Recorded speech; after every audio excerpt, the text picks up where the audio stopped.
Olá amigos, aqui Diário do Atirador com mais um vídeo aí pra vocês. Meu nome é Thiago Almeida, eu sou atleta e instrutor de tiro. Este é mais um vídeo do nosso quadro Pista Quente, onde a gente fala sobre assuntos polêmicos enquanto degusta um cafezinho. E no vídeo de hoje a gente vai falar sobre um vídeo que tem suscitado muita discussão nas redes sociais. Ele surgiu no WhatsApp aí e mostra um cara humilhando, entre aspas, um sujeito, um caminhoneiro, que estava furtando espigas de milho em uma grande plantação. Nós vamos falar sobre o aspecto técnico dessa atitude, nós vamos falar sobre o aspecto moral dessa atitude e nós vamos falar sobre o aspecto legal. Então se acomoda aí e roda a vinheta.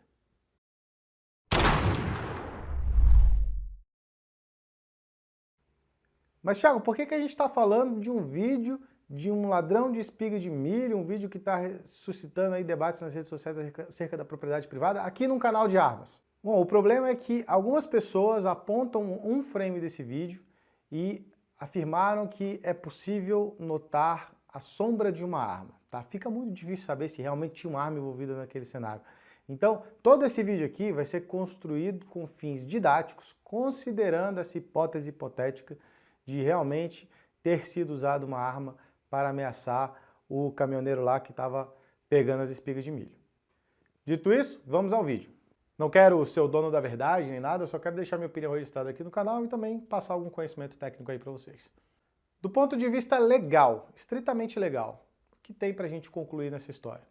Primeiramente, há relatos de que o cidadão que estava filmando era o gerente da fazenda e não o proprietário da fazenda. Essa informação eu não tive como confirmar ainda, mas vamos levar nos dois casos, né? Se for o proprietário da fazenda que tiver uma arma registrada no Sinarme, ele poderia estar portando essa arma nos limites da propriedade? Bom, no limite da propriedade não há nenhuma restrição quanto ao porte ostensivo ou velado, embora seja muito mais prudente que esse porte seja feito sempre velado, tá? Se ele foi o gerente da fazenda, aí a história muda um pouquinho. Se ele era o proprietário da arma, se essa arma estava registrada no Sinarme, para defesa pessoal, porque ele como gerente de um estabelecimento comercial, de um estabelecimento ao qual ele é o responsável legal, ele poderia sim estar portando essa arma naquele local, tá? O problema é que se ele for o gerente da fazenda, ele não poderia, em tese, usar essa arma para proteger a propriedade. Aquela arma é para proteger a vida dele. Se o objetivo é proteger a propriedade, ele deveria ser um funcionário registrado como segurança privada, né, segurança orgânica, existe uma legislação toda para o uso de arma de fogo, o emprego de arma de fogo na defesa de propriedade, né, e isso é tudo regulado pela Polícia Federal. Então há de se apurar as circunstâncias do caso concreto. Sobre o fato dele estar com aquela arma ostensiva enquanto repreendia a pessoa que estava lá pegando as espigas de milho.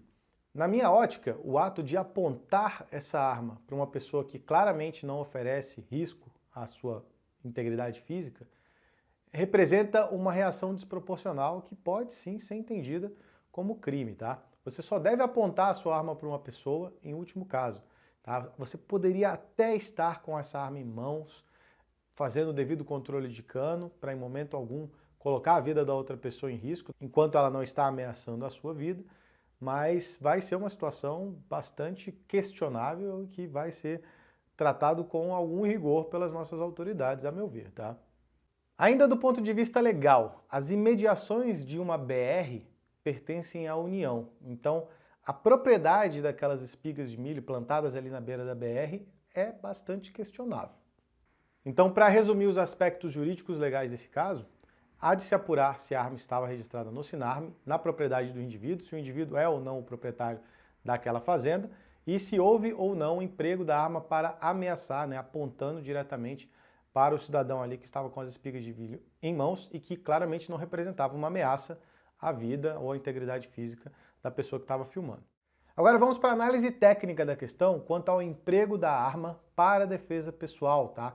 Ele agiu corretamente? Foi a melhor forma? Foi a melhor abordagem? Vamos tratar disso aqui agora. Se você precisar fazer uma intervenção junto a terceiros para proteger propriedade privada, né, como foi o caso ali, e você decide levar a sua arma com você, o melhor que você deve fazer é manter essa arma velada e manter a distância da pessoa. Faça a intervenção, proteja a sua propriedade. No caso ali a gente estava falando de meras espigas de milho, mas vamos supor que fosse a sua bicicleta, a sua moto na sua casa. O melhor a se fazer ali é levar a sua arma velado, manter a distância e fazer a intervenção. Se houver risco à sua vida, empregue a sua arma de fogo. Se não, faça apenas aquela intervenção. Eu posso render a pessoa para evitar que ela fuja com o meu bem? Tecnicamente falando, desde que você mantenha a distância, tudo bem você empregar a sua arma de fogo. Juridicamente falando, nem tanto assim. No Brasil não existe o conceito de defesa de propriedade e os custos jurídicos de uma intervenção como essa, com advogado, com problema, especialmente se você precisar atirar nessa pessoa para impedir que ela fuja com a sua propriedade, dificilmente vai ser mais barato do que aquela propriedade que está sendo subtraída. Vamos supor, como eu falei no exemplo, que fosse a sua bicicleta. Você vai gastar uns 30 mil reais no mínimo com um advogado se você precisar dar um tiro numa pessoa. Eu não conheço muitas bicicletas por aí que valem esse valor.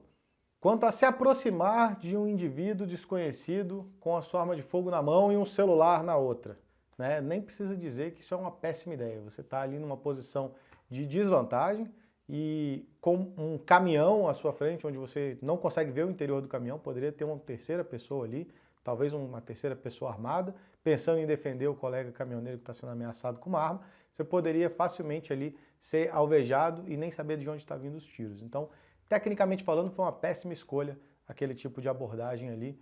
Então, agora vamos para a nossa análise moral. Não resta dúvidas que furtar espigas de milho em uma plantação, numa propriedade privada, é errado, tá? Isso é uma coisa que não deve ser feita. Vamos supor ali que todo mundo que passasse naquela BR resolvesse descer do carro e pegar uma dúzia de espiga para levar para casa. Em muito pouco tempo, o prejuízo do fazendeiro seria gigantesco. Qualquer país sério entende a importância da propriedade privada e a importância dessa propriedade ser respeitada. Tá? Nesse ponto de vista, a gente não discute. É uma questão de educação. Como foi dito no vídeo pelo cara que estava filmando, bastava pedir que ele dava, não teria problema nenhum. A minha filhota adora frutas e uma das coisas que ela mais gosta de fazer é pegar as frutinhas direto da árvore. E foram inúmeras vezes que a gente passou por uma árvore legal dentro da propriedade de alguém e a gente simplesmente batia na porta, batia palma, tentava se comunicar com o proprietário para pedir autorização para colher as frutas. E a gente ensina isso para a nossa filha desde pequenininha. Então isso é importante. O problema é que no Brasil, a maioria das pessoas, especialmente as mais simples, tem diretamente na escola o contato com aquela ideologia de que propriedade privada não existe, especialmente em casos de produtores rurais, que a terra é uma propriedade legítima, pipipi, popopó. E aí o cara muitas vezes, apesar de velho e tudo mais, cresce sem saber, sem reconhecer a importância da propriedade privada, do respeito à propriedade privada. E quando vê uma plantação daquela lá cheia de milho, ele não vê problemas em tirar algumas espigas para levar para casa. E dá pra ver no vídeo que o cara ficou constrangido quando foi repreendido e eu acho que não tem nem a ver com a arma. Eu acho que mesmo sem a arma o resultado seria muito parecido. Porque eu acho que a expressão de arrependimento, de constrangimento foi genuína da parte dele. Ele entendeu que aquilo ali é errado e que ele poderia ter pedido e tal. E é por isso que eu acho que foi uma tremenda uma babaquice expor isso nas redes sociais. Eu acho que para discussão sobre propriedade privada no Brasil, isso vai ser péssimo, vai ser ainda pior. A gente acaba dando munição para o inimigo e agora mais pessoas vão ter ódio de produtores rurais e agora mais pessoas vão ter ódio de quem usa arma para se defender e tudo mais. Isso tudo vai respingar em todo mundo que defende a importância da propriedade e a importância da liberdade de acesso às armas por causa de uma dúzia de espiga de milho.